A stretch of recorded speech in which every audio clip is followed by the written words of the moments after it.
Oke, Mas Akmal, kita mulai aja. Suara saya kedengeran kan?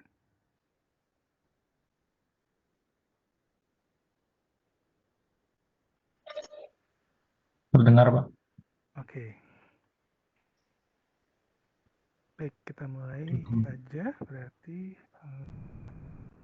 saya dapat kabar dari Pak Luhur kalau pertemuan hari ini berarti chapter 5 ya. Chapter 4 kita skip karena itu asumsinya sudah di 2 minggu kemarin ya yang di CNA ya yang diajarkan, karena kalau di apa namanya dikerjakan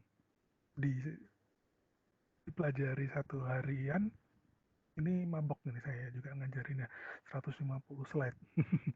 Oke, baik. Bismillahirrahmanirrahim. Assalamualaikum warahmatullahi wabarakatuh. Selamat siang peserta Digital Talent Scouting dari Kominfo untuk kelas CyberOps.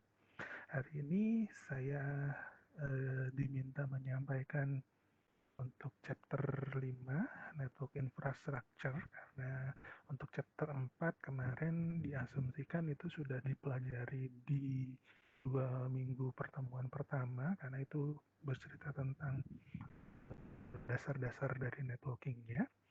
Ini untuk lebih lanjutnya baru saya coba sampaikan di network infrastructure-nya. Oke.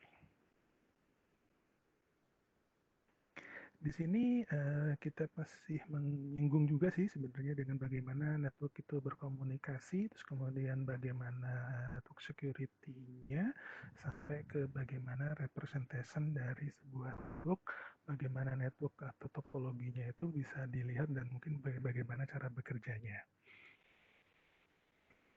Beberapa network communication device yang ada saat ini eh, sudah bisa kita kenal sehari-hari ya, dari penggunaan komputer, laptop, ataupun Mohon maaf, Pak, untuk ya. suaranya bisa diperbesar. Oh, suaranya kecil. Bentar. Iya. Saya tinggal di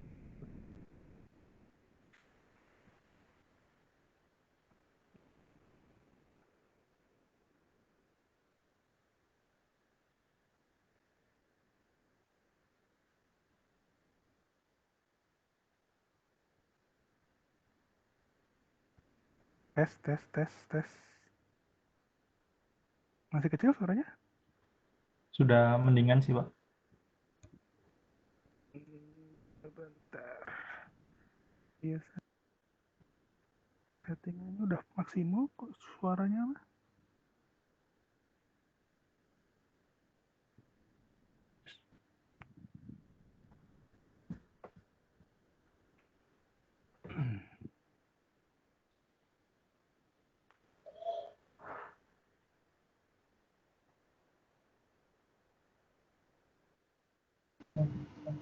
Sepertinya sudah cukup, Pak. Oh, Cek, cek, cek, cek, cek. Segini cukup ya? ya sudah. Oke.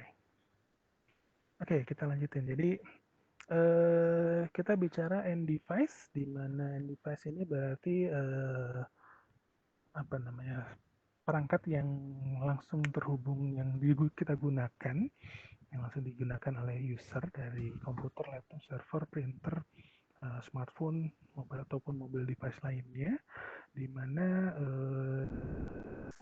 end device ini pasti terhubung dengan yang disebut dengan intermediary device atau media penghubung, dan media penghubung yang ada biasanya kita bisa gunakan untuk komunikasi ya. Jadi dalam hal ini kalau digambar apa namanya, gambaran yang ada di dalam slide, kita lihat bahwa bagaimana kita bicara LAN ataupun komputer yang terhubung dengan LAN ini akan pasti terhubung dengan sebuah network untuk berkomunikasi dengan network yang lain. Kemudian di intermediary device ada beberapa simbol juga yang mungkin nanti sering kita lihat, di mana dari wireless router, LAN switch, router, ataupun switch layer 3, multi-layer switch maupun firewall appliance ya. Jadi di sini beberapa fitur yang ada yang biasa kita pergunakan.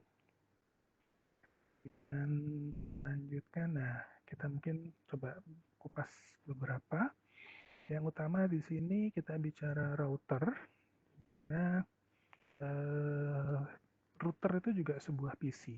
Nah, dalam arti dia berfungsi, mungkin kalau dulu ada yang sering mendengar dengan istilah PC router karena untuk membeli router yang benar ataupun bukan yang benar, maaf, yang sebenarnya harganya tidak cukup, ya, dananya tidak kuat, makanya banyak yang membangun menggunakan PC router dan itu bisa cukup mewakili.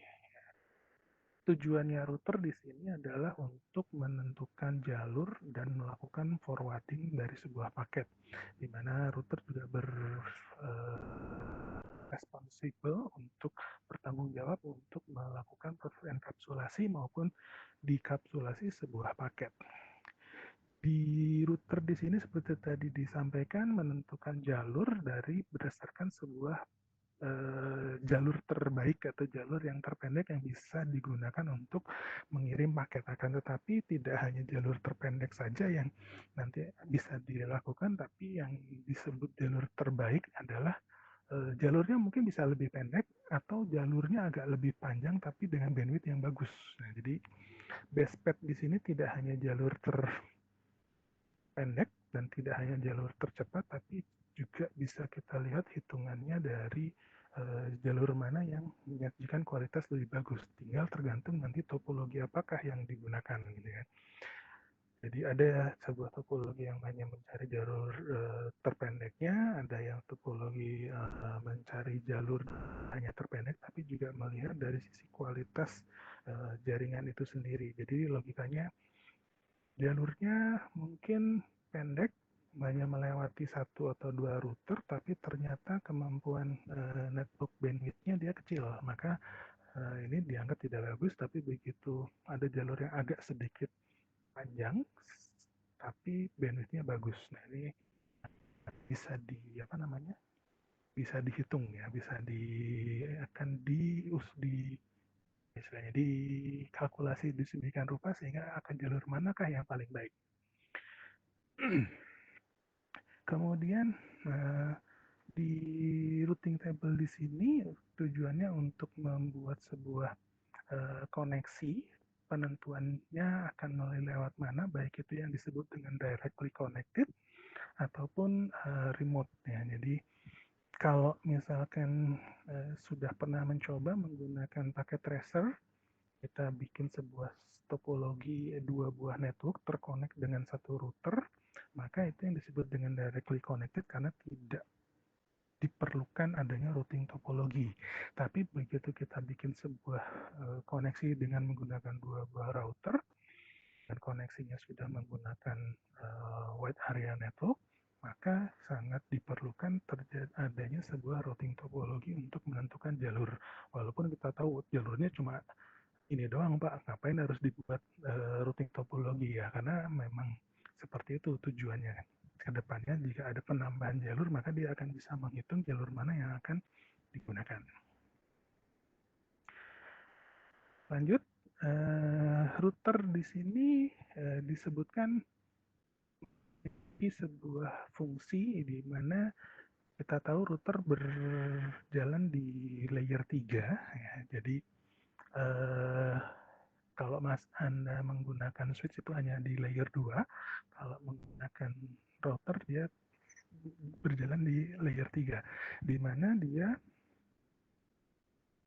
melakukan enkapsulasi, membuka paket yang ada di layer 2 untuk dilihat isinya mau kemana. Karena layer 3 ini berbicara dengan IP ya, jadi dia akan membuka paket yang ada, kemudian dilihat IP yang akan ditujunya, source dan destination-nya, kemudian baru dicari jalur terbaiknya untuk kemudian di forward menuju exit interface atau menuju network yang diinginkan.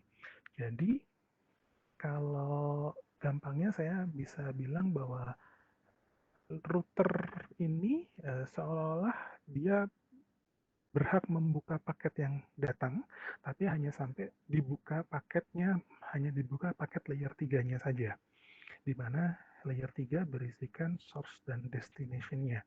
Source-nya dari mana dan mau kemana. Pada saat diketahui destination-nya mau kemana, maka dia akan mencari dari routing topologi yang ada untuk mencapai network yang dituju ada di apa namanya MAC address yang mana, the base yang mana ya. Jadi tujuannya untuk mencari base path-nya. Setelah ditemukan mau ke sana, sebaiknya bagusnya lewat sini, kemudian dia akan dibungkus kembali dan di forward menuju yang pintu keluar yang telah ditentukan. Jadi fungsi router, sekali lagi diingat bahwa ini ada di layer 3, dia berhak membuka sampai ke IP-nya, tidak hanya di layer 2-nya saja MAC address-nya, tapi mau dibuka di layer 3-nya IP-nya, kemudian baru dibungkus kembali dan kemudian di forward.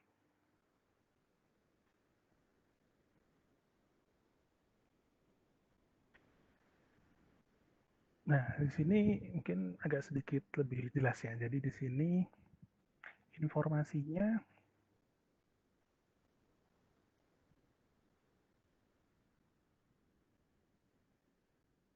dia melakukan directly connected network. Kalau misalkan ternyata network yang ditujunya secara langsung terhubung dengan routernya, maka dia akan di forward tanpa melihat routing topologi. Kemudian kalau dikirimnya menggunakan WAN, maka dia akan membaca routing topologi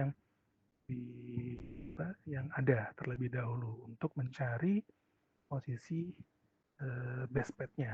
Atau bisa saja tidak ditemukan network yang dituju, maka dia akan destroy atau akan dibuang. Maka biasanya yang disebut dengan destination unreachable, karena destinasi yang dituju ini tidak ditemukan di dalam routing topologinya. Beda dengan timeout ya. Kalau timeout ini ada kemungkinan yang ditujunya nyampe, tapi mungkin sudah keburu habis time living untuk paket itu ada di dalam network. Nah, di sini beberapa algoritma untuk forwarding paketnya pada saat paket diterima di dalam interface, kemudian router akan mencari routing table yang ada, kemudian kalau IP yang ditujunya ada, maka dicek kembali apakah dia direct connected atau tidak. Kalau directly connected, langsung saja di forward ke network yang dituju. Kalau tidak, maka dilihat remote networknya, kemudian paketnya akan dibungkus dan dikirim melalui next hop-nya. Kalau misalkan gateway-nya tidak ditemukan atau yang ditujunya juga tidak ditemukan, maka paket enkapsulasinya akan di forward menuju interface-nya juga, tapi kalau tidak dia akan di drop.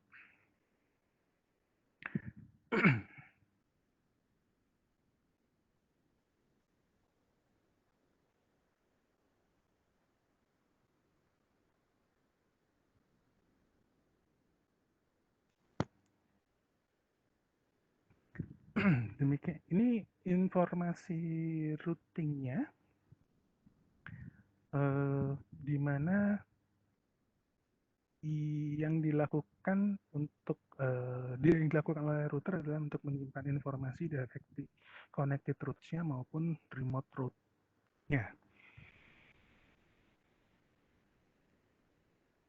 Ada yang disebut dengan local route interface, directly connected interface, static root, dan dinamis.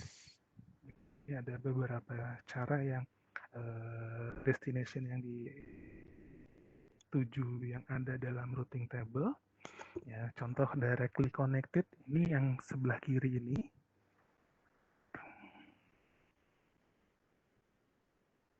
Jadi yang directly connected ini directly connected karena dia langsung terhubung.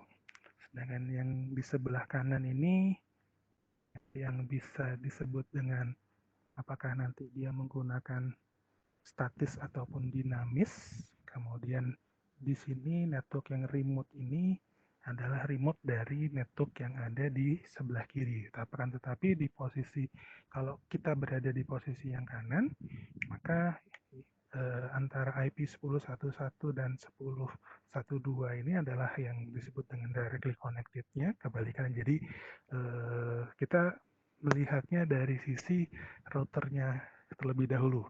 Kita melihat, kalau kita melihat R1, maka yang disebut dengan directly connected adalah 192.168.10 dan 192.168.11.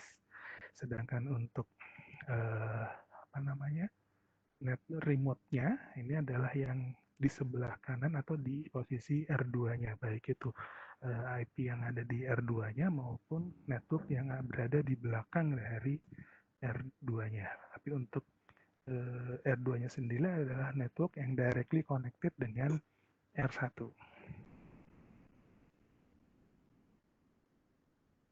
Nah, jadi kalau misalkan ada paket datang, maka dia akan membaca paket tersebut, R1 akan membaca paket tersebut, kemudian akan dibuka destination yang akan ditujunya. Jika ternyata destination yang ditujunya adalah berada di posisi directly connected-nya, maka dia akan dikirim melalui port yang dituju, atau kalau posisinya berada di remote-nya, maka dia akan dikirimkan di menggunakan jalur IP yang 209.165.200.225 tadi.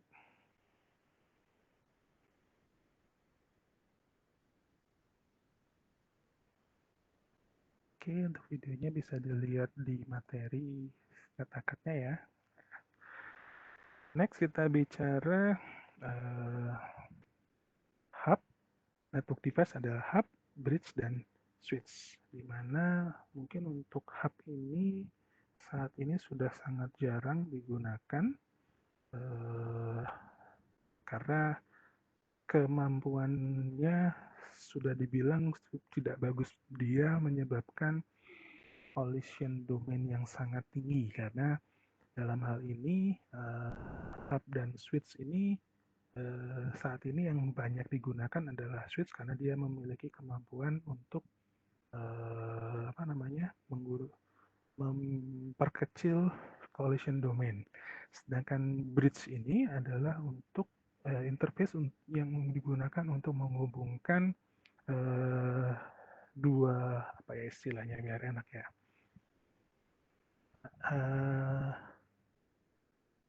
dua network yang kalau saya sih bilangnya ini saya biasa menggunakan bridge ini kalau misalkan ada yang masih menggunakan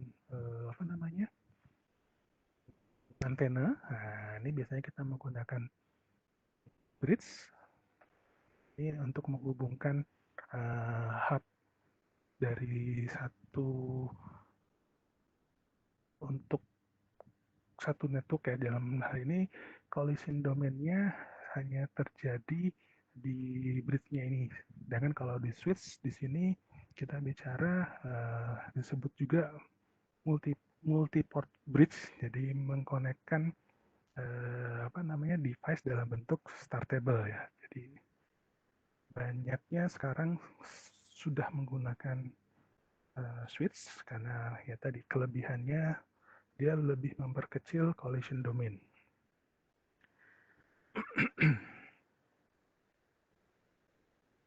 Ini bagian operation dari sebuah switch ini juga kalau nggak salah di CCNA kemarin juga sudah disampaikan bagaimana switch beroperasi, cara kerjanya switch seperti apa.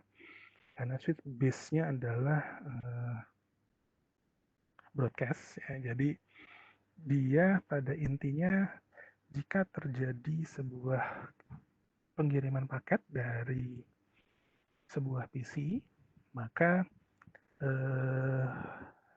paket yang masuk tadi akan disimpan melalui sebuah portnya dan disimpan source-nya.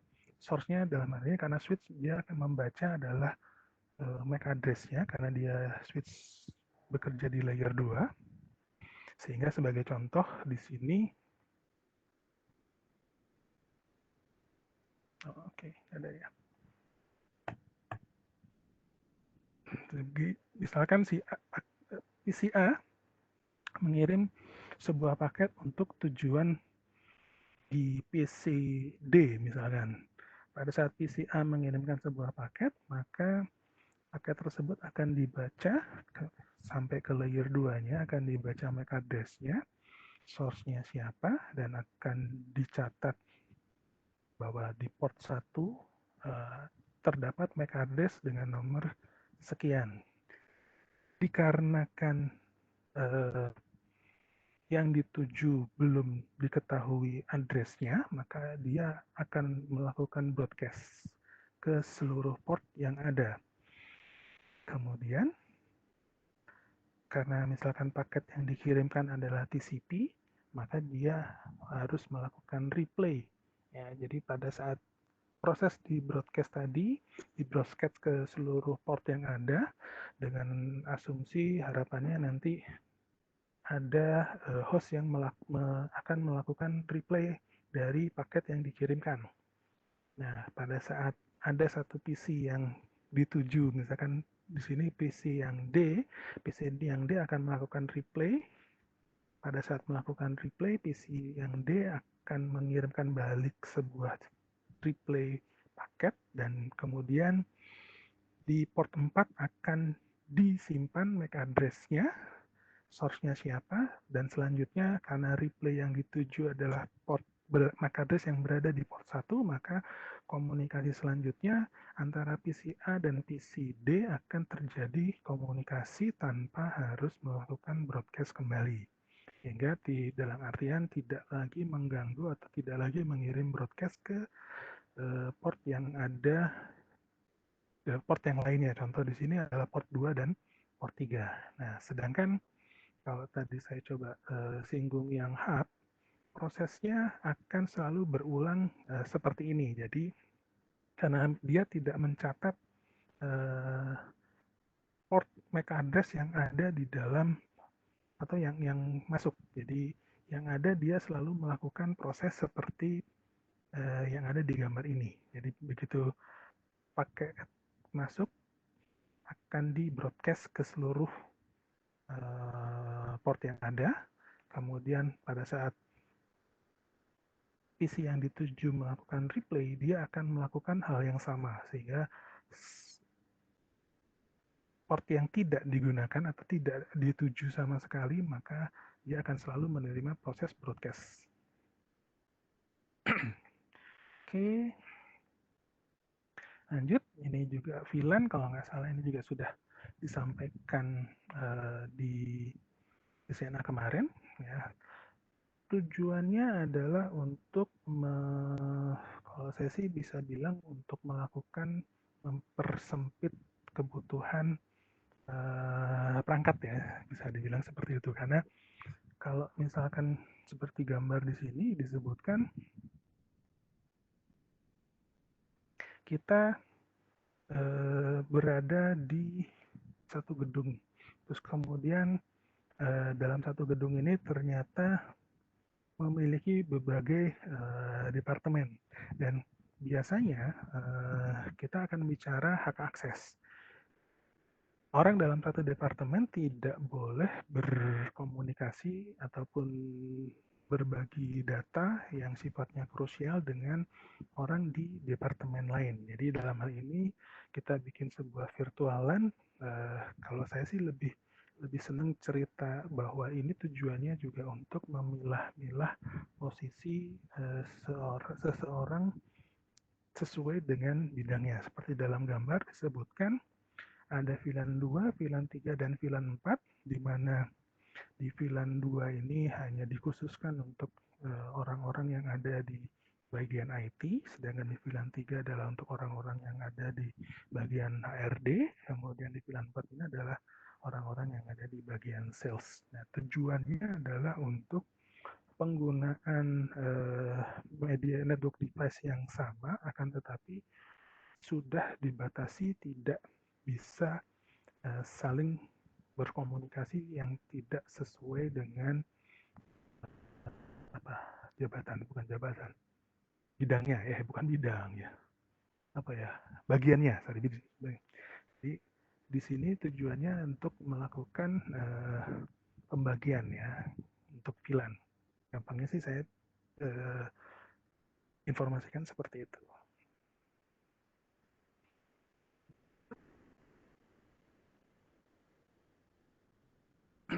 Nah, kemudian mungkin saja terjadi network yang seperti ini. Tujuannya adalah spanning tree protocol di sini tujuannya adalah untuk meyakinkan koneksi tetap terjadi. Ya. Dalam hal ini mungkin saja terjadi looping. Ya, kalau kita menggunakan hub, ini sudah bisa dipastikan paketnya muter aja saling membroadcast, sehingga yang terjadi kita tidak bisa melakukan pengiriman paket data karena terjadi paket yang satu, contoh ya, S1 pada saat PC1 mengirim yang kanan PC4 mengirimkan sebuah paket diterima oleh switch 1, karena belum terdapat informasi maka dia mengirimkan kembali paketnya di forward ke switch yang lain. Demikian juga switch 3 begitu dapat info dikirimkan lagi ke S2, S2 dapat info kirim lagi. Nah, ini yang disebut dengan Cisco nyebutnya badai storming ya. Terjadi putaran yang nggak jelas. Nah, tapi kalau menggunakan switch kita bisa melakukan yang disebut dengan STP, Spanning Tree Protocol, di mana di sini yang akan dibuat atau yang akan ditentukan nanti untuk mengetahui siapa yang akan seolah-olah koneksinya diputus terlebih dahulu karena diasumsikan paketnya tidak perlu melalui jalur yang di sini. Gampangnya seperti itu, karena nanti di sini ada kita bicara BPDU yang muncul, terus kemudian nanti seolah-olah ada yang, kalau gampangnya sih nanti ada yang jadi lurah, ada yang jadi wakil lurahnya gitu kan, karena untuk menentukan siapa yang akan berhak menentukan jalur yang bisa dilewati. Ya, gampang sih seperti itu dulu. Multi-layer switch di sini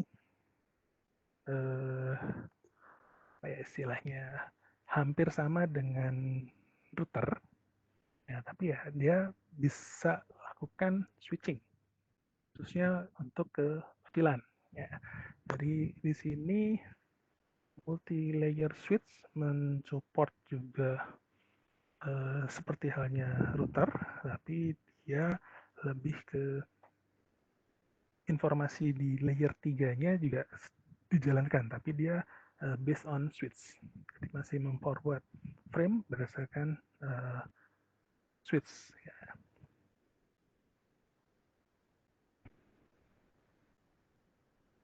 Ini bisa dilihat di sini, ini bicaranya, kalau di sini berarti berbicara dengan interface-nya sudah menggunakan dua fase Ethernet yang sama, tapi kalau yang berbeda, maaf, di routers, dan kalau di switch mungkin kita bisa lakukan berbeda atau juga kita lakukan hal yang sama.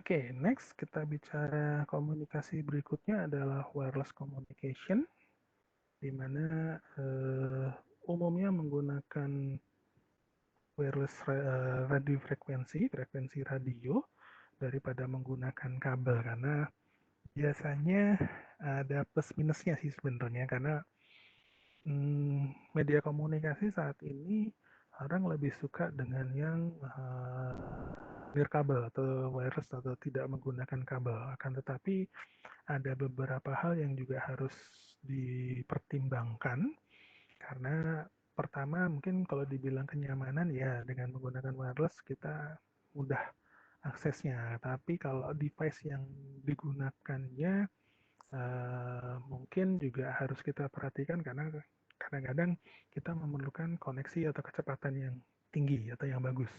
Sedangkan wireless mungkin belum. Hanya mungkin kalau bicara yang saat ini, nggak tahu, mungkin rekan-rekan masih menggunakan yang ABG ya, A/B/G, kecuali yang sudah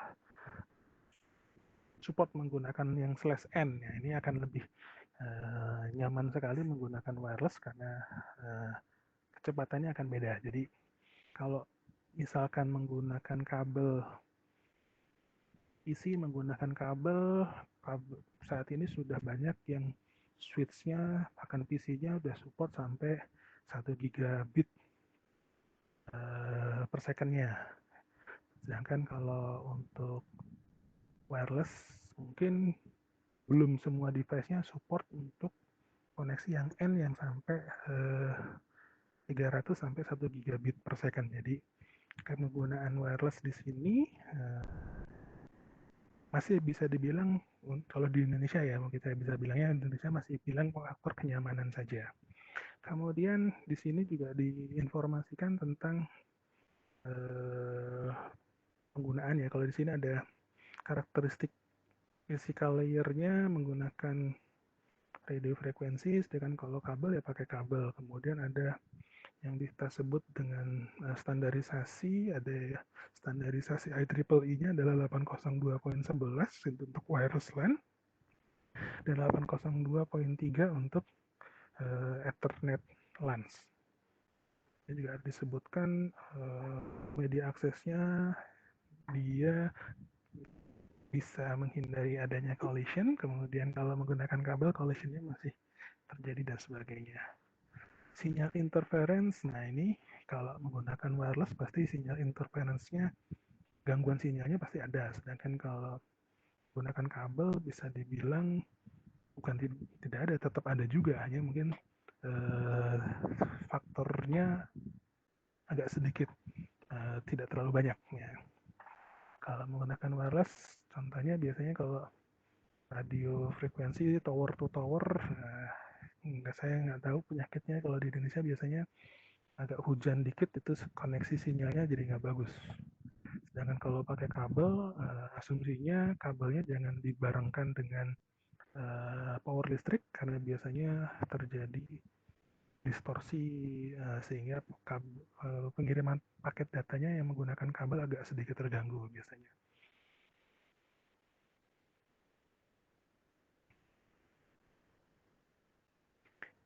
Next, kita bicara bagaimana wireless network-nya beroperasi. Ada beberapa konfigurasi umum yang digunakan ya. Pertama network mode-nya, terus kemudian SSID, channel setting, security mode, encryption, sama password. Oke, saya coba jelaskan gambarnya terlebih dahulu. Jadi di sini ada three-way handshake-nya yang dilakukan oleh si wireless pada saat dia melakukan discovering access point. Jadi secara tidak langsung sebenarnya prosesnya pada saat HP ataupun pada saat device-nya melakukan pencarian access point, maka si hotspot akan mengeluarkan sebuah offering, ya, menawarkan apakah Anda akan connect dengan saya. Jadi artinya wireless sebenarnya mengeluarkan sebuah beacon ya, selalu mengeluarkan sebuah sinyal, dan si end device kita atau si perangkat kita akan menangkap beacon yang tadi masuk. Ya. Kadang ada yang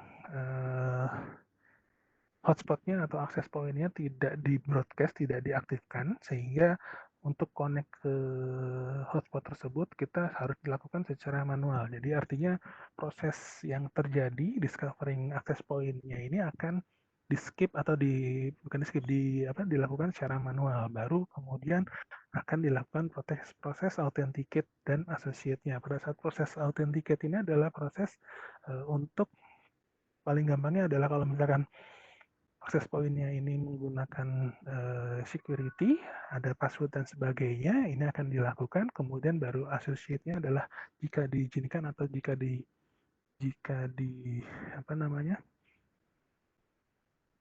diberi hak untuk connect, maka dia akan diberikan IP dan kemudian selanjutnya bisa melakukan komunikasi. Nah, kemudian saya coba angkat yang SSID, di mana SSID ini yang tadi ya, bahwa kita bisa broadcast SSID kita ataupun kita melakukan hide, menghidden, menyembunyikan SSID yang ada. Jadi untuk connect ke dalam sebuah hotspot, kita pasti wajib memasukkan sebuah SSID-nya. Kemudian kalau channel setting ini biasanya bukan end user atau bukan perangkat device kita yang melakukan, akan tetapi adalah media wireless network-nya atau access point-nya atau hotspot-nya. Di mana channel setting ini biasanya digunakan untuk kalau misalkan kita akan melakukan memastikan dalam satu gedung ini siapapun yang ada di dalam gedung ini dan melakukan perpindahan pergerakan dari satu titik ke titik yang lain, kemudian koneksinya tidak putus. Nah, jadi di sini channel setting berfungsi, kalau menurut saya channel setting kita gunakan difungsikan untuk seperti itu. Kalaupun gampangnya memang tujuan channel setting adalah untuk membedakan antara hotspot yang satu dengan hotspot yang lain, atau akses point satu dengan akses point yang lain. Akan tetapi beberapa case kita bisa gunakan untuk beberapa akses point ataupun SSID, beberapa hotspot atau beberapa akses point dengan satu buah SSID dan hanya membedakan channel settingnya. Untuk security, encryption, dan password ini nanti tergantung kebutuhan yang dilakukan. Saat ini sudah tidak disarankan menggunakan security mode adalah WEP, karena saat ini WEP sudah sudah banyak bisa dilakukan proses hacking ya. Jadi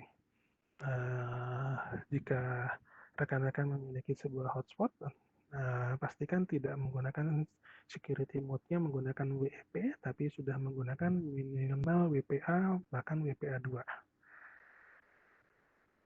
Untuk password pun sudah sangat tidak disarankan menggunakan hanya karakter saja, apalagi karakter yang bisa ditebak sama orang ya, walaupun sudah menggunakan WPA2 tapi passwordnya apa, 123456789. Nah, itu juga sudah tidak disarankan sebenarnya. Oke, lanjut. Nah, ini bagaimana klien ke access point asosiasi yang tadi sudah saya sampaikan. Jadi dalam hal ini bagaimana proses discovery sebuah access point dilakukan, terus kemudian dilakukan authentication, dan kemudian dilakukan association-nya. Jadi di sini prosesnya pada saat wireless di media device kita nyalakan, dia akan mendiscover berbagai macam hotspot yang menawarkan atau access point yang menawarkan koneksi ya. Kadang-kadang kita juga harus hati-hati karena kadang-kadang kalau kita bicara kita lagi, maaf kalau saya sebut fakir kuota gitu kan, nah itu biasanya kalau sudah masuk mall ataupun tempat-tempat keramaian kita suka mencari ada hotspot gratis nggak ya gitu kan. Nah itu juga harus hati-hati karena mungkin saja bukan hotspot yang sebenarnya atau mungkin saja ada orang yang sengaja mengaktifkan sehingga mau nggak mau kita bisa masuk, kita bisa diambil datanya dan sebagainya. Jadi artinya harus agak sedikit berhati-hati. Prosesnya hanya tadi, pertama discovery, kemudian authentication, dan lanjut dengan association.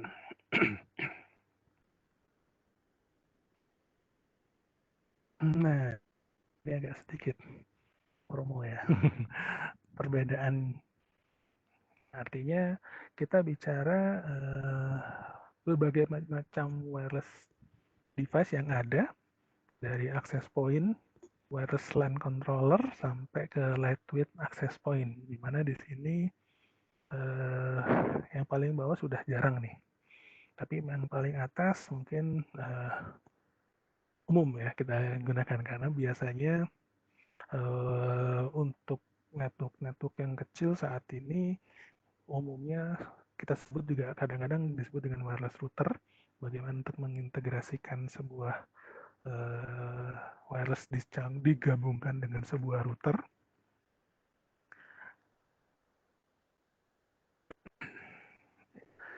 Kalau yang di rumahnya bukan fiber, pasti alat seperti ini yang ada dalam gambar ya tidak harus merek Cisco ya, merek yang manapun juga biasanya ada gitu kan, dimana fungsinya wireless kita gabung dengan router ya. Sehingga mau nggak mau koneksinya lebih memperkecil daripada saya harus bikin wireless terus kemudian saya bikin sebuah routernya terus kemudian baru kita komunikasikan. Oke, kita lanjut di network security infrastructure-nya. Ini ada video tutorialnya, silahkan dicoba nanti di videonya. Nah, kita bicara firewall. Nah, ini kalau yang biasa menggunakan Microsoft Windows pasti udah kenal dengan istilah firewall ini ya. Jadi secara umum digunakan untuk mencegah terjadinya serangan, digunakan untuk membatasi dan digunakan untuk mencegah adanya hal-hal yang berurusan dengan akses kontrol. Tapi kadang-kadang kita sendiri yang kalau udah bicara firewall kadang-kadang firewallnya matiin aja deh. Nah, kenapa? Karena nanti saya nggak bisa melakukan ini ya saya nggak sebutkan ya. Jadi kadang-kadang kita sendiri yang harus tahu seperti apa. Tapi kalau untuk yang tidak tahu atau pengguna biasa sangat disarankan adalah kita menggunakan firewall, baik ini firewall yang dari sisi perangkat lunak maupun firewall dari sisi perangkat keras atau hardware-nya. Jadi penggunaan firewall di sini sebenarnya untuk menjamin ya, bahwa tidak terjadi akses data atau data yang masuk untuk tujuan yang jahat. Ya. Lalu sini beberapa keuntungan disebutkan untuk mencegah adanya serangan di host yang sensitif. Contohnya, ternyata kita punya sebuah server misalkan di rumah, bisa saja terjadi, kemudian untuk networknya nanti bisa down dan sebagainya. Jadi tujuannya kita bicara ada firewall di sini adalah untuk menjamin transaksi paket yang sesuai atau yang benar gitu ya, intinya gitu. Ada beberapa paket firewall yang ada ya, tipe firewall yang ada. Ada stateless firewall, di mana tujuannya di sini seperti router firewall, dia hanya bicara mengizinkan atau tidak mengizinkan paket yang masuk berdasarkan layer 3 IP source destination-nya maupun layer 4 information-nya TCP atau UDP-nya yang diizinkan. Atau tipe yang stateful firewall, di mana hanya mengizinkan atau memblok traffic berdasarkan state ataupun portnya ataupun protokolnya saja. Jadi di sini misalkan saya hanya mengizinkan port untuk email misalkan, tidak mengizinkan port yang lain. Ada application gateway firewall atau proxy firewall, ini yang biasanya menggunakan software ya, di mana di sini kita bisa tentukan memfilter informasi yang apa, misalkan ternyata yang difilter malah aplikasinya bisa, ataupun layer 3, layer 4, layer 5-nya.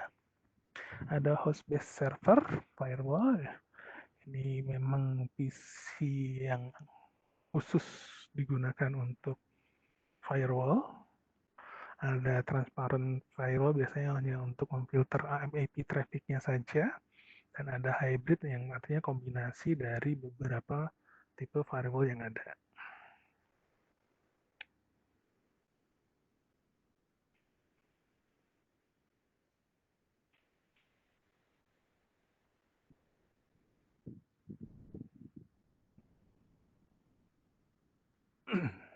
Kemudian kalau kita kembali ke layer OC ya, di sini kita misalkan bisa melakukan filtering dari based on layer 3 dan layer 4-nya. Misalkan kita mengizinkan paket TCP saja, misal kita tidak mengizinkan paket UDP saja, misalkan. Jadi di sini filtering yang terjadi bisa dilihat dari paketnya, baik itu TCP ataupun UDP-nya. Kemudian di layer 3 kita bisa bicara source dan destination-nya ataupun port number-nya. Jadi filtering yang terjadi di sini tinggal kita yang akan nanti menentukan seperti apa. Bisa saja misalkan saya tidak mengizinkan siapapun mengakses ke PC saya kecuali PC yang berada di rumah. Nah, misalkan saya ada di kantor, saya hanya mengizinkan PC saya dilakukan remote. Nah, remote yang diizinkan hanya yang berasal dari IP PC yang ada di rumah saya, IP public yang ada di rumah saya. Bisa juga kita lakukan seperti itu. Atau kita akan melakukan siapa saja boleh mengakses router, akan tetapi tidak bisa melakukan SSH ke routernya atau tidak bisa melakukan telnet ke routernya. Jadi di sini beberapa paket filtering di dalam firewall-nya.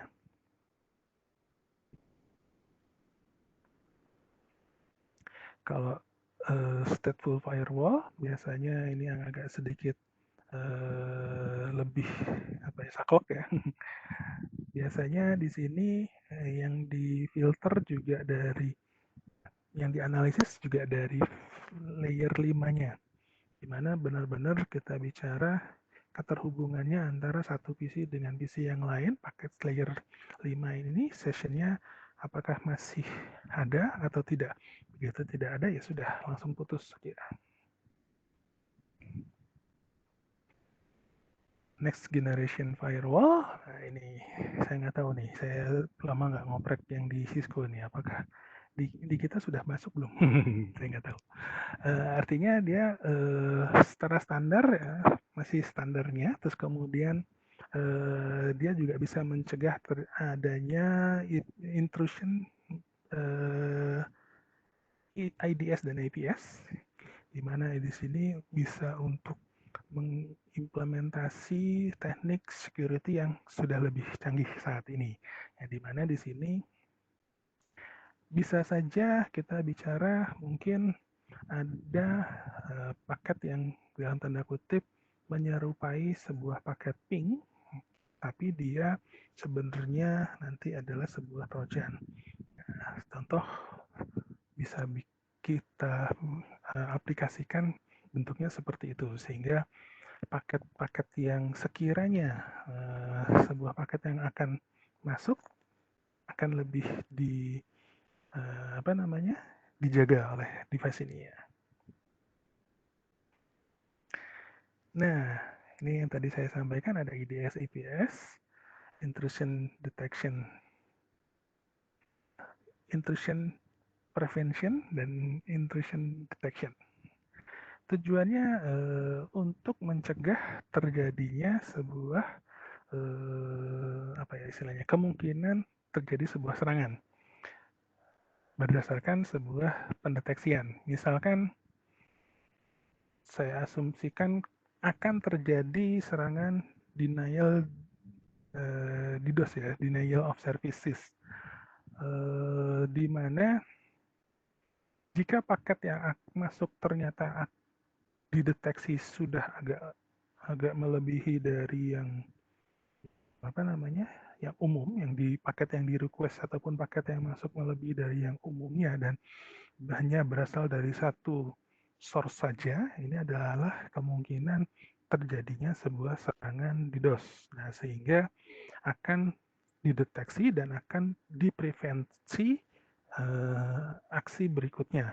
Bisa saja, port tersebut akan kita matikan dan sehingga paket data yang berasal dari yang dideteksi sebagai suspek DDoS akan dimatikan. Nah, tujuannya seperti itu sehingga artinya paket informasinya masih aman. Ya, tujuannya adalah untuk mencegah dan melakukan tindakan setelah jika terjadi pendeteksian serangan-serangan dan atau apa yang akan dilakukan untuk jika terjadi serangan. Ada kelebihan dan kekurangannya dengan IDS IPS ini. Kelebihannya kalau di IDS tidak ada urusannya dengan latensi dan jitternya ya. Jadi di sini kelebihannya tidak berpengaruh. Jadi ini memang tidak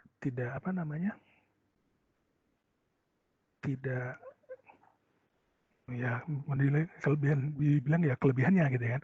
Kalau dibilang kekurangannya, nah di sini ada action yang akan terjadi.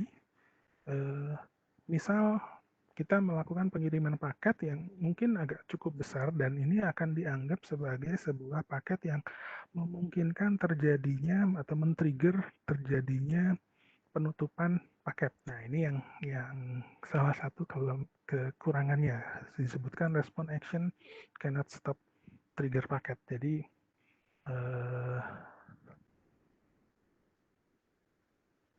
kalau sudah terjadi sih ya sudah, cuma ini walaupun bisa terlakukan pendeteksian maka giliran kita memang melakukan transaksi yang benar sudah keburu ketutup. Kemudian di IPS keuntungannya dia melakukan stopping dari paket yang masuk, terus kemudian dapat melakukan teknik normalisasi kembali. Jadi di sini kelebihan kekurangan IDS IPS di satu sisi biasanya kalau sensor atau pendeteksinya ini bisa menyebabkan networknya jadi agak lama ya, agak sedikit lama karena dia membaca terus kemudian dia akan mengusulkan karena namanya pencegahan prevention. Jadi dia baca paket terus kemudian baru ini paket diizinkan atau tidak.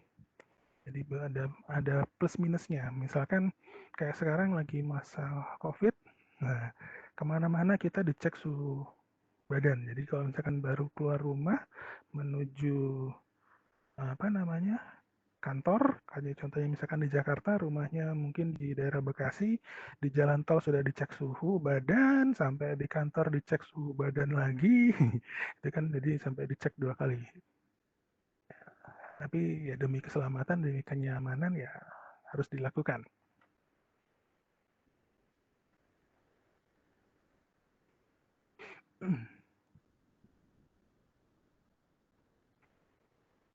Ada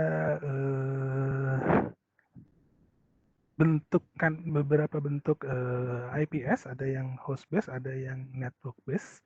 Jadi di sini kalau host base berarti kita install sebuah software yang ditaruh di dalam PC untuk melakukan monitoring apakah ada aktivitas-aktivitas yang mencurigakan ya. Jadi misalkan gampangnya saya install antivirus, anti malware dan sebagainya di dalam PC saya. Tujuannya untuk melihat aktivitas monitoring dan melindungi operating system saya, atau yang disebut dengan network base, di mana di sini posisinya dia diimplementasikannya tidak di hostnya ya. Jadi sensornya mendeteksi kemungkinan terjadinya serangan, terus kemudian langsung mengambil action yang diperlukan seperti apa. Jadi contohnya misalkan PC saya tidak terinstall antivirus apapun, tapi karena network saya sudah terkonfigur sedemikian rupa berdasarkan network with IPS-nya, sehingga spam-spam file yang biasanya masuk ke saya itu sudah otomatis apa istilahnya kayak dicegah ya di networknya sebelum masuk ke rumah saya, sebelum masuk ke PC saya. Nah, ini tipe dari IPS-nya.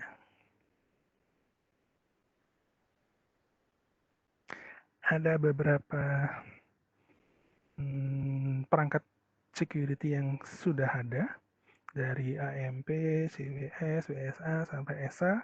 Ini beberapa produk yang hardware yang sudah biasa digunakan untuk melakukan proteksi di bidang security. Ini contohnya ada AMP, dia lebih ke khususnya untuk enterprise mencegah analisis malware dan sebagainya sehingga aman networknya ya. Ada web security appliances, kemudian ada cloud web based security ya. Di sini juga lebih bicara ke kalau web berarti untuk di posisi web base-nya, sedangkan di CWS berarti lebih ke cloud-nya. Ada untuk aplikasi email juga ada di sini. Nah, ini yang tadi saya sampaikan. Jadi kalaupun ada terpasang seperti ini, email saya bisa dibilang aman dari spam karena dia bisa mendeteksi. Dan kalau sudah terinstall seperti ini ya, kadang-kadang jangan disalahin juga, ada beberapa email yang jadi malah nggak masuk karena ada yang orang mengkategorikan email tersebut adalah email spam.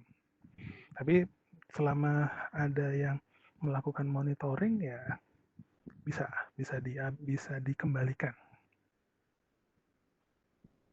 Oke.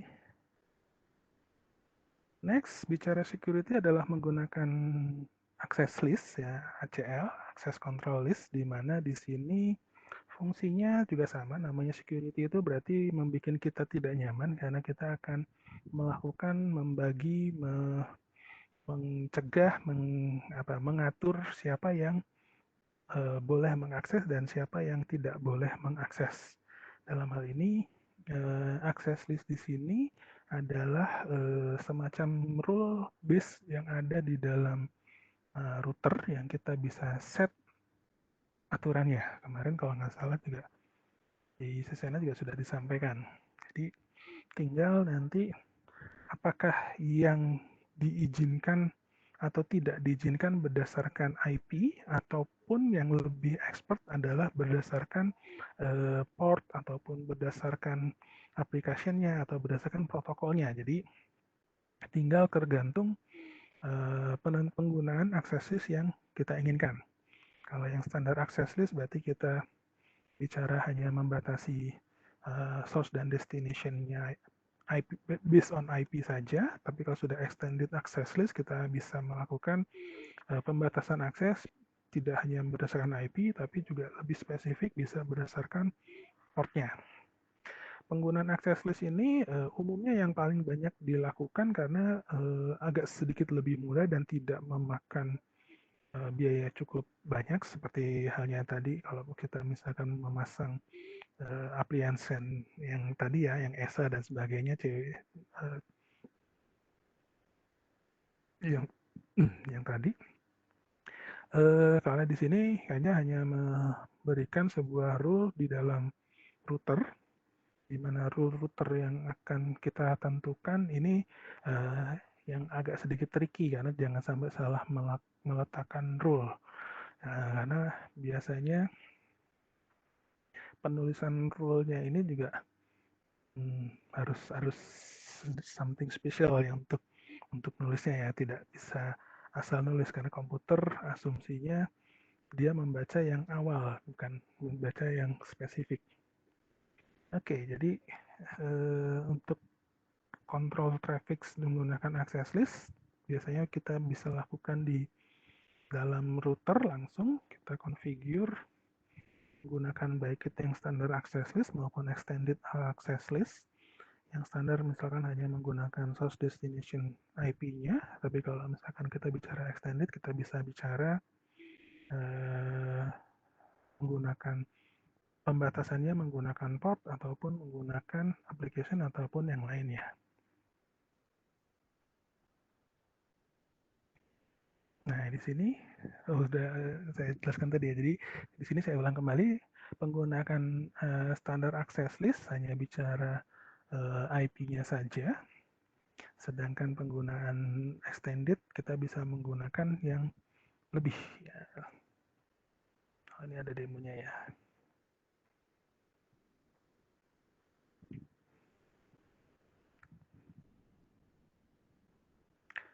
Next, kita bicara security service berikutnya adalah SNMP, di mana di sini lebih banyak untuk manage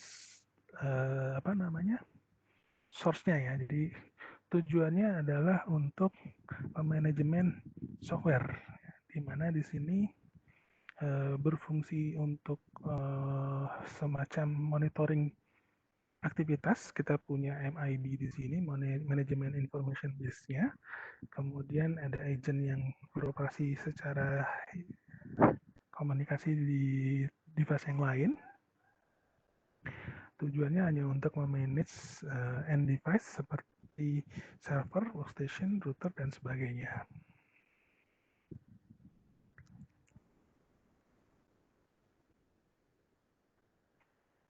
NetFlow ini untuk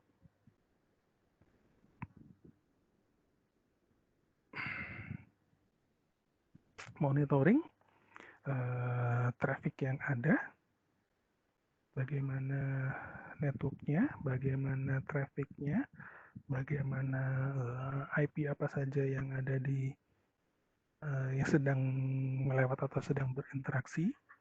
Ya, tujuannya untuk memonitoring jalur ya. Port mirroring di sini untuk menduplikasi traffic. Jadi tujuannya kalau bisa dibilang di sini untuk hanya sebagai menduplikasi isinya saja. Ini sebenarnya apa ya? Kalau saya bilang saya bisa jadi pendengar ya. Paket yang lewat bisa kita copy untuk tujuan monitoring. Ya. Kadang-kadang orang IT itu kalau sudah isengnya muncul, kalau ini dilakukan saya bisa lihat, oh orang ini lagi ngapain nih? Oh lagi chatting, oke. Oh chatting sama pacarnya, oke ketahuan. Syslog untuk mencatat mencatat akses dari aktivitas yang ada di dalam sebuah sistem, di mana di sini informasi yang ditangkap nanti kita bikin lognya, dicatat dan informasinya, jadi mengumpulkan informasi baik itu pada saat terjadi sebuah troubleshooting ataupun pada saat hanya digunakan untuk monitoring light saja. Tujuan dari syslog server. Kemudian ada NTP. Nah, di sini untuk mensinkronisasi waktu ya di sini, di mana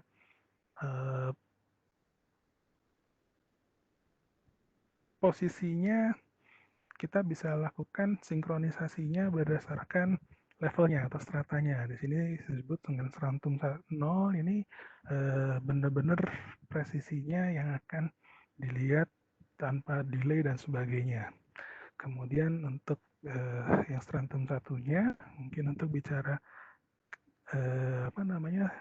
posisinya sebagai primary network-nya, dan yang keduanya baru bicara tentang bagaimana sinkronisasi antar server yang ada dengan device-nya. Jadi ini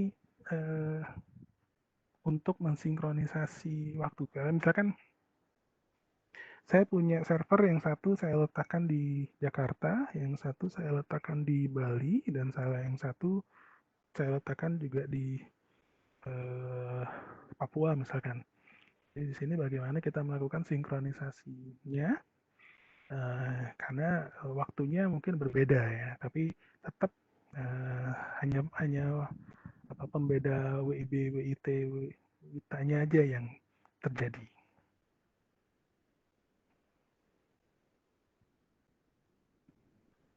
Nah, AAA server ini biasanya untuk nanti kalau kita bicara untuk bagaimana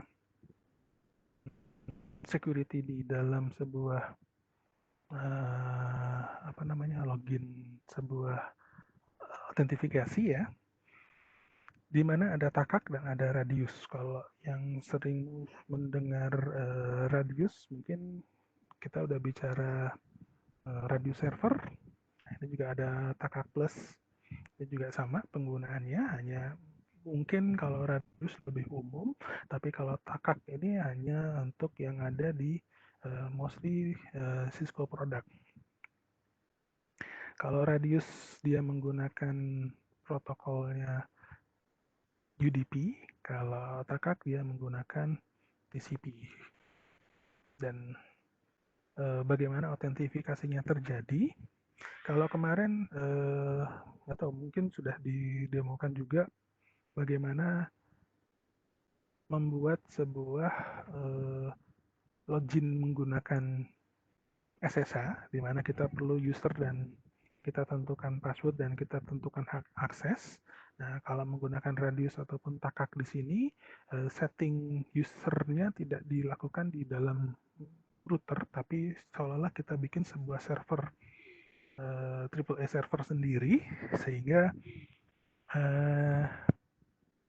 usernya akan terkumpul, akan jadi satu. Cukup kita bikin username dan passwordnya yang universal, diletakkan di dalam AAA servernya, dan masing-masing device dia akan membaca ke AAA server tersebut sebelum mengizinkan user melakukan konfigurasi. Jadi kalau kemarin yang biasa menggunakan line VTY, login SSH atau login telnet, itu hanya untuk lokal saja. Kenapa lokal? Karena hanya untuk device tersebut. Nah, sekarang gimana caranya kalau kita akan melakukan konfigurasi usernya di dalam server sehingga masing-masing router tadi sudah tidak perlu kita definisikan siapa user maupun passwordnya, tapi segala user dan passwordnya ada di dalam AAA server ini sendiri. AAA sendiri mempunyai arti dari authentication, authorization, dan accounting. Ya. Autentifikasi untuk meyakinkan siapa yang masuk, kemudian authorization apakah dia punya hak akses atau tidak, terus kemudian accounting adalah mencatat aktivitas-aktivitas apa saja yang dilakukan oleh user tersebut. Jadi AAA ini kepanjangan dari authentication, authorization, sama accounting atau auditing.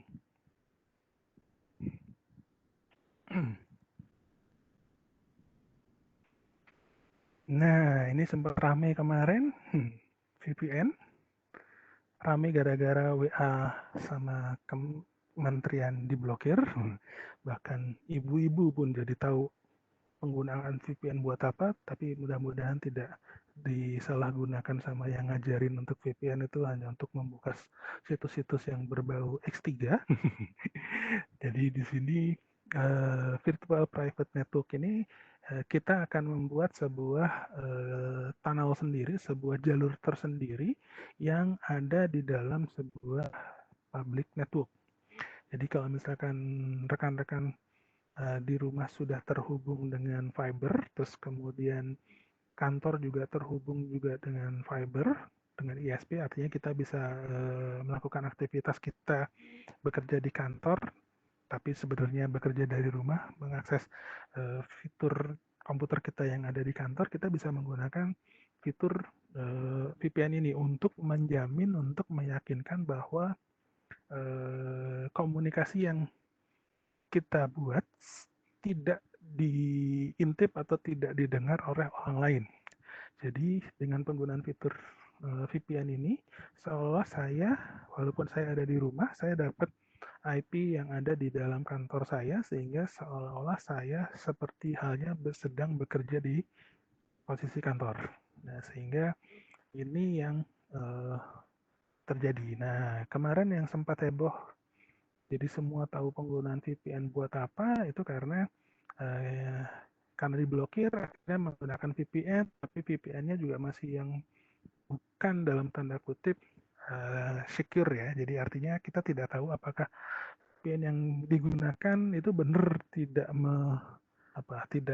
mirroring paket yang ada di kita atau tidak mengcapture paket yang ada dan sebagainya, kita tidak tahu. Tapi meskipun juga kalaupun ada yang mengcapture juga biasanya ada yang bilang langsung silahkan aja di capture, orang itu kan sudah terenkripsi, mabok dah tuh yang buka gitu kan.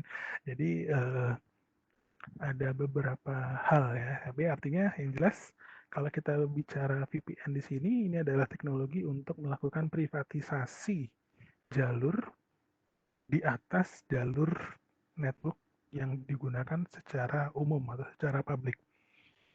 Tujuannya hanya untuk mensecurekan jalur kita sehingga kalau saya berada dimanapun, saya bisa connect akses network saya yang ada di kantor dengan menggunakan VPN, cukup dengan mengaktifkan VPN saya sehingga otomatis walaupun saya menggunakan HP atau menggunakan internet di kafe itu tetap bisa saya bilang jalur saya secure. Oke, ini network topologi overview-nya sebenarnya juga sudah disampaikan di sesi A. Ada device, media, ada services, di mana di sini device berarti yang ada langsung bisa terlihat kita pegang ya. Terus kemudian ada medianya menggunakan kabel atau menggunakan fiber dan sebagainya, sedangkan services kita bicara proses protokolnya akan menggunakan seperti apa, softwarenya akan seperti apa. Secara fisikal dan logikal ini sebenarnya kalau yang menggunakan paket tracer mungkin baru terlihat ya. Jadi ada yang disebut dengan fisikal, ada yang disebut dengan logikal. Kalau bicara fisikal berarti kita langsung melihat langsung bagaimana konfigurasi jaringan sebuah PC-nya. Kemudian kalau bicara logical, kita hanya bicara bagaimana mensimulasikan network tersebut di dalam sebuah bentuk yang bisa dibaca oleh semua orang. Jadi artinya dengan logical topologi ini, saya sih menyampaikannya biasanya kita bisa melakukan sebuah desain dengan menggunakan logical. Tapi kalau bicara physical, ini kita harus menambahkan beberapa fitur atau beberapa fungsi. Contohnya, kalau di gambar, misalkan kita bicara dari PC ke switch, kita tinggal tarik garis. Tapi kalau secara fisikal, kita harus mempertimbangkan juga jarak. Ya, jadi antara PC dengan switch-nya, nggak mungkin cuma narik garis seperti ini gitu kan. Kita harus juga mempertimbangkan berapa meter yang diperlukan dari PC ke switch kita. Apakah harus mengikuti lekuk dari tembok atau bahkan mungkin karena berbeda lantai 1 dengan lantai 2 berarti harus nembus lantai gitu kan. Nah, itu juga yang kita bicara dengan fisikal. Ya. Bagaimana PC saya terkonek dengan wireless misalkan. Kalau secara logikal mungkin tidak terlalu kelihatan. Mungkin kalau menggunakan menggunakan paket tracer, hal itu juga diperlihatkan. Hanya mungkin belum terlihat secara real ya. Jadi nanti mungkin atau kalau ada sesinya Anda bisa mencoba bagaimana menggunakan physical dan logical topologi di dalam paket tracer sehingga Anda bisa melihat pada saat wireless-nya dipasang, PC-nya ditaruh di seputaran situ dia akan connect, tapi begitu PC-nya ataupun device-nya dijauhkan dari coverage area dari wireless-nya, maka koneksinya tidak akan terjadi atau putus. Secara logicalnya bentuknya bisa dilihat seperti itu gambaran secara paket tracernya. Jadi kalau bicara physical dan logical, intinya adalah kalau fisik berarti secara langsung kita bisa lihat bentuk topologi networknya, sedangkan kalau bicara logical biasanya kita hanya bicara pengelompokannya saja.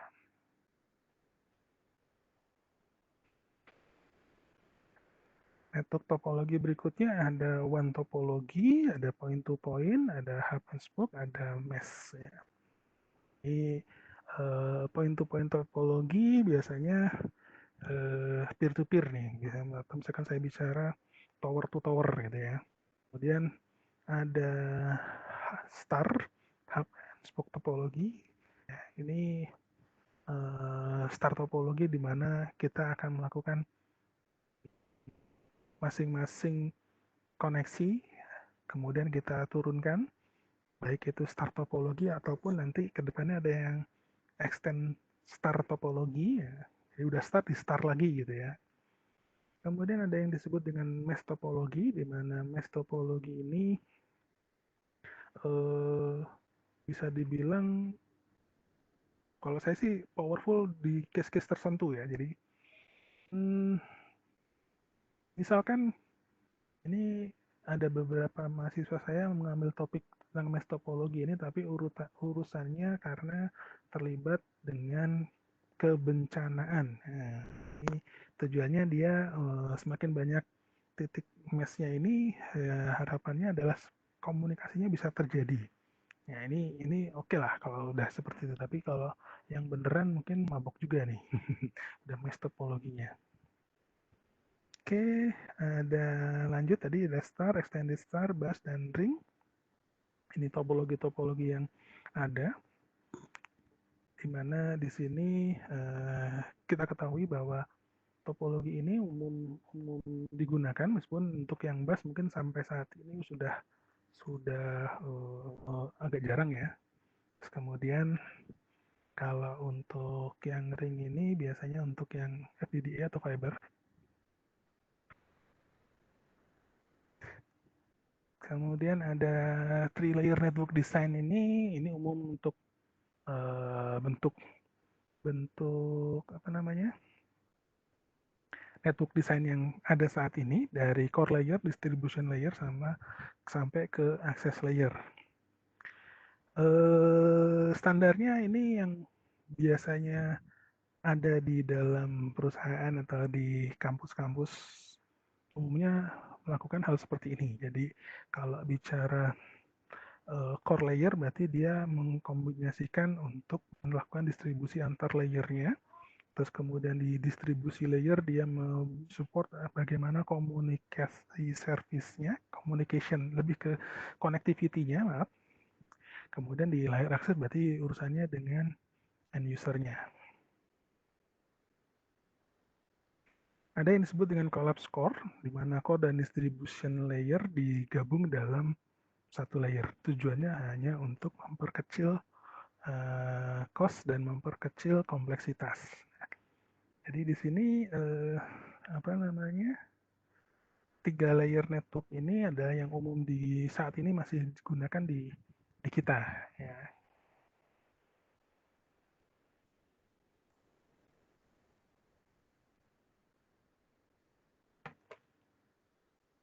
Secara umum bentuk security, arsitektur security yang ada biasanya seperti ini, di mana firewall di sini didesain hanya untuk apa ya istilahnya, menjaga ya, menentukan akses apakah dia diizinkan atau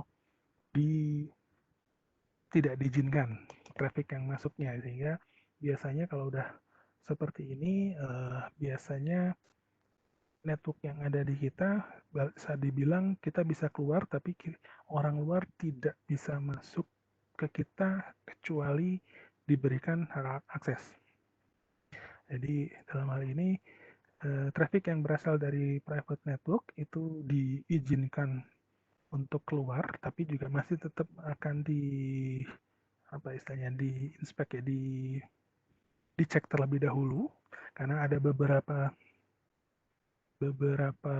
case, misalkan kita kadang-kadang kalau koneksi internet sedang tidak bagus, kita melakukan ping. Nah, paket ping ini keluar. Nah, ini yang kadang-kadang ada ya beberapa policy yang mengizinkan ataupun tidak diizinkan paket ping tersebut keluar. Jadi di satu sisi kita sebagai user pada saat keluar tidak selamanya juga boleh langsung keluar. Nah, tergantung dari posisinya. Sedangkan kebalikannya, traffic yang berasal dari public network akan langsung apa namanya, diblokir kalau ceritanya dia akan langsung masuk ke dalam private networknya, kecuali ada request terlebih dahulu dari private networknya. Ya, jadi kalau hanya mau langsung melakukan remote misalkan, nah ini umumnya firewall-nya akan langsung memblokir, kecuali memang di set terlebih dahulu, memang diizinkan masuk ataupun diizinkan melakukan aksesnya.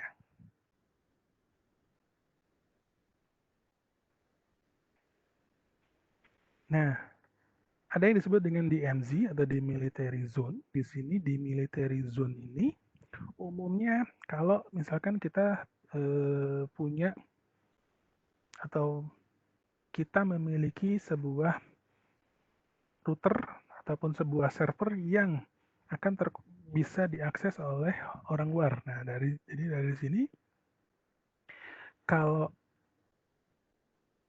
kita mengakses sebuah server kita, maka diizinkan, tapi untuk baliknya belum tentu diizinkan. Demikian juga apa namanya, kalau yang dari luar. Nah, tapi kalau dari luar ini otomatis komunikasinya boleh diakses seperti apapun. Jadi tujuannya di sini adalah kalaupun terjadi apa-apa di dalam router, di dalam servernya, maka yang terkena hanya posisinya ya itu doang, di dalam servernya doang, sehingga yang di apa namanya, di private networknya tidak akan terganggu. Ya, jadi artinya si private-nya Kalau dia akan mengakses ke server yang ada di DMZ, dia bisa dilakukan. Kemudian dia juga bisa mengakses ke internet di luarnya. Sedangkan yang dari luar pun bisa melakukan transaksi yang ada di server yang untuk transaksi server yang ada di DMZ-nya.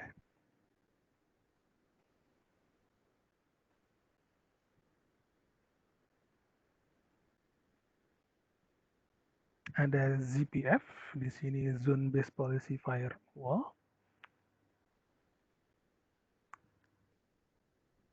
Jadi di sini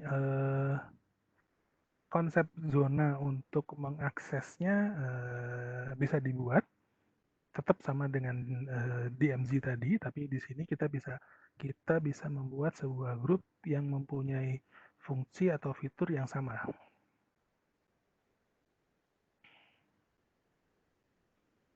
Oke, sudah sampai. Berarti saya coba lihat sudah selesai materinya.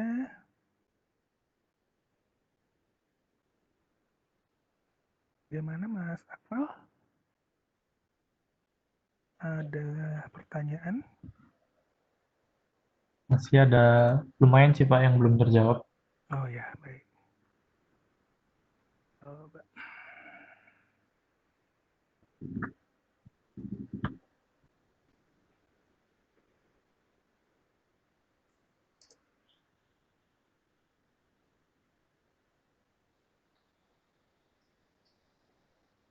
Ih, loncat-loncat.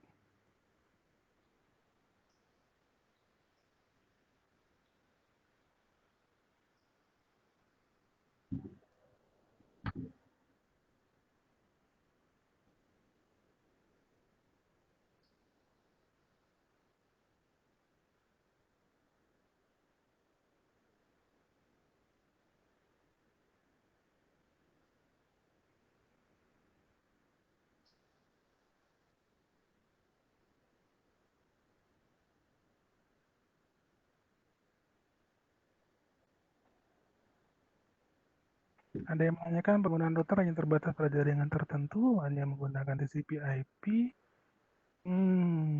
Yang jelas router itu saya coba jawab. Yang jelas router itu fungsinya adalah mengizinkan network yang berbeda untuk berkomunikasi. Ya, jadi kalau bicaranya sudah bicara network yang berbeda, ingin berkomunikasi, oke, kita pasti akan memerlukan penggunaan router. Oke.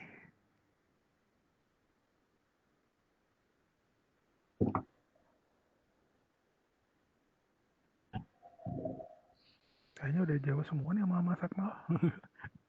Sama Mas Melvin juga.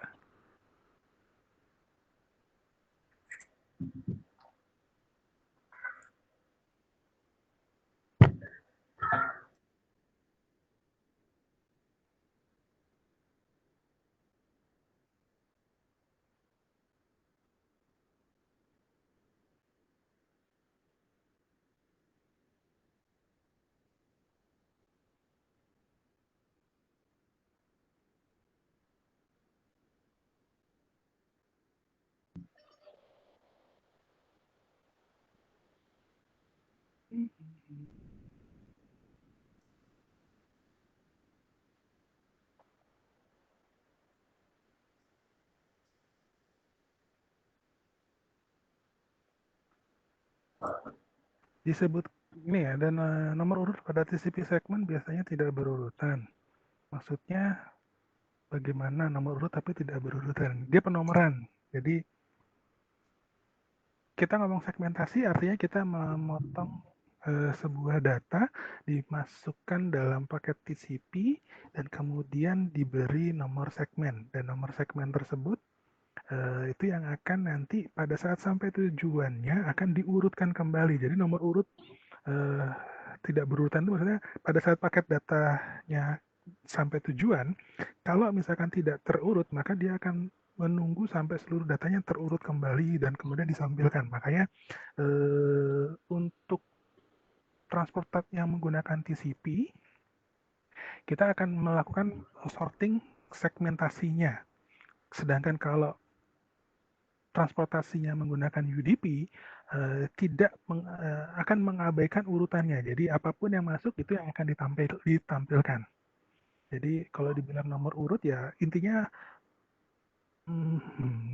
urutan segmen tersebut. Jadi misalkan saya ngirim satu data terdiri dari 7 segmen, kemudian pada saat data sampai di tujuan urutannya bukan 1, 2, 3, 4, 5, 6, 7 tapi terbalik-balik.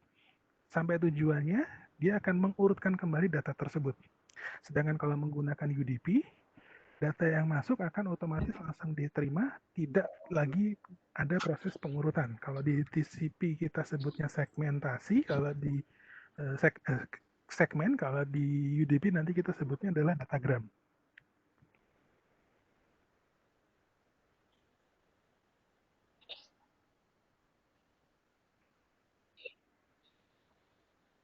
Sampai mana tadi? Kok loncat?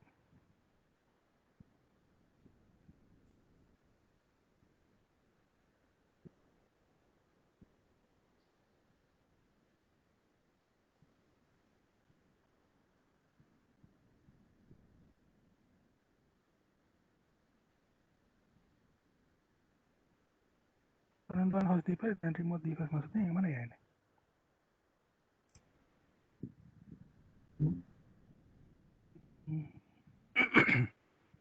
Apa tindakan yang perlu dilakukan jika HP anak kita masih sekolahnya dan ditemukan aplikasi VPN padahal bukan anak IT? Wah, ini berarti anaknya udah canggih nih. Anaknya sudah canggih, sudah bisa pakai aplikasi VPN. Cuma harus curiga. Aplikasi VPN-nya buat ngapain? Nah itu. Buat melewatkan internet sehat atau bagaimana?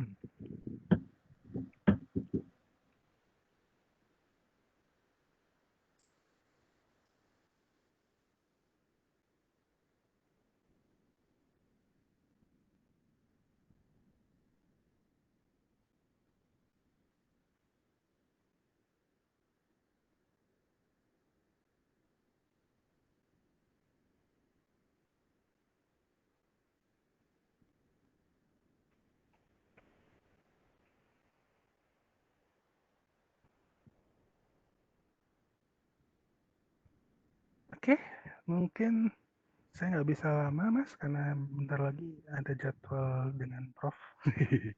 Oh ya, baik Pak. Mungkin Bisa ditutup. pertemuan hari ini bisa saya close terlebih dahulu. Saya ucapkan terima kasih atas perhatiannya. Saya kembalikan ke Mas Akmal sebagai moderator. Silahkan Mas. Terima kasih kepada Pak Vidi, Mas Made, dan Pak Melwin yang sudah menjadi panelis di sesi kali ini. Dan juga terima kasih kepada peserta telah memperhatikan dan bersama. Untuk sesi kali ini saya tutup. Wassalamualaikum warahmatullahi wabarakatuh. Waalaikumsalam warahmatullahi wabarakatuh. Waalaikumsalam Terima warahmatullahi kasih Mas Akmal. wabarakatuh. Terima Ya, kasih juga sama-sama. Mas Melwin sama Mas Made yang sudah nemenin. Makasih Pak Budi, Mas Made. Terima kasih.